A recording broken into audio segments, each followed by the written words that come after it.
Et on continue notre série consacrée à l'anniversaire de la radio, née il y a 100 ans.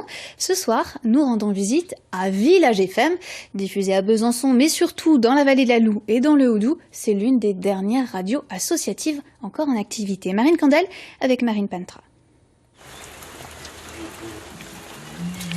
Bonjour à tous, il est 10h02 sur Village FM. Merci d'être avec nous ce matin. Depuis un an, Louis Pin est aux manettes de la matinale. En service civique, il interviewe ce matin un grand nom de l'humour et de la radio.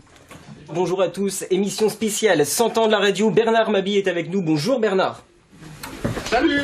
Comment ça va ce matin? Malgré une formation reconnue en tant qu'animateur, difficile quand on a 20 ans de se faire une place dans le monde de la radio.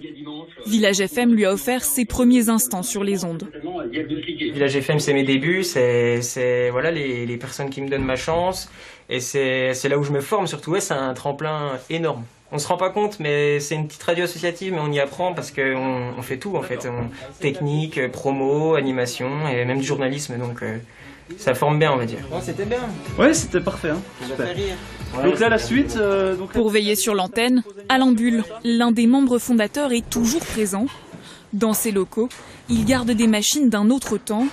Elles servaient au début de Village FM, créé en 1984, suite à la libéralisation des ondes.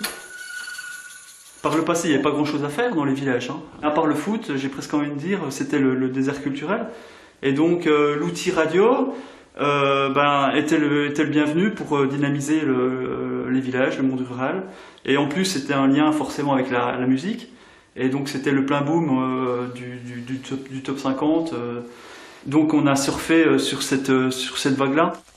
À une quinzaine de kilomètres de là, Michael Girardet est sûrement l'un de ses plus fidèles auditeurs. Cela fait 20 ans qu'il diffuse Village FM sur son circuit. Alors, tous les matins, à partir de 8h30, la première chose qui est faite, c'est de lancer la radio sur Village FM, puisque c'est automatiquement sur 99.8. C'est un acteur local, c'est la radio proche de nous, c'est la radio qui parle des entreprises, des acteurs proches, hein, à 10, 20, 30, 50 km de la vallée, du Haut-Doubs, et moins commercial, on va dire, en général, que les autres radios. Pour rester associatif, Village FM se décline aussi en version papier. On travaille en collaboration avec une graphiste, et puis on a une partie rédactionnelle où on écrit les articles, on va sur le terrain, on fait des reportages. Un support qui permet la vente d'encarts publicitaires et assure des revenus complémentaires aux subventions publiques. On pourrait très vite avoir cette envie-là et de passer dans le commercial, mais si on fait ça, on perd notre service entre guillemets de proximité. C'est-à-dire qu'après, on est là juste pour vendre de la pub. Et le retour des auditeurs, on n'en a pas, enfin, ça ne nous concerne pas plus que ça. Et puis c'est surtout après, le lien social qui se crée sur le territoire dans lequel on est, avec les associations, avec les collectivités, avec les entreprises aussi, puisqu'on rend service aussi aux entreprises, et bien ça n'existerait plus. Et c'est ce qu'on souhaite absolument pas.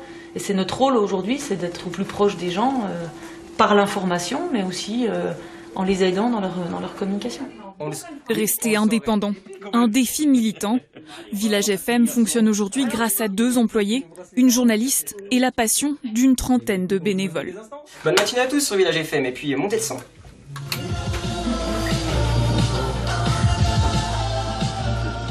Et dans quelques instants,